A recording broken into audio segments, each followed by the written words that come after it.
Hi everyone, and welcome back to another nail art tutorial. Today we're going to create this blooming flower design. Let's get started. I'm starting by applying a light base color. I chose this shade because it helps the pink flower stand out beautifully. After curing the base color for 30 seconds, it's time to apply the blooming gel. This layer will allow the flower to spread out.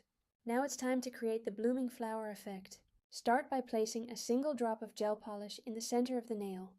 You'll immediately see it begin to spread. Now drag 5 lines out from the center of the dot. These will become the petals of the flower. Try to keep an even amount of space between each line. As you can see, the lines are already starting to spread.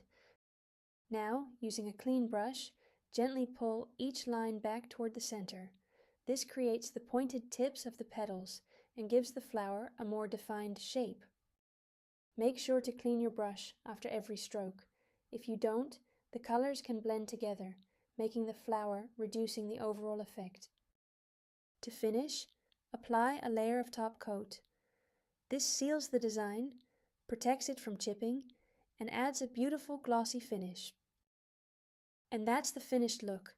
I hope you enjoyed this tutorial. If you have any questions, feel free to leave them in the comments below. Don't forget to like, subscribe, and I'll see you in the next nail art tutorial.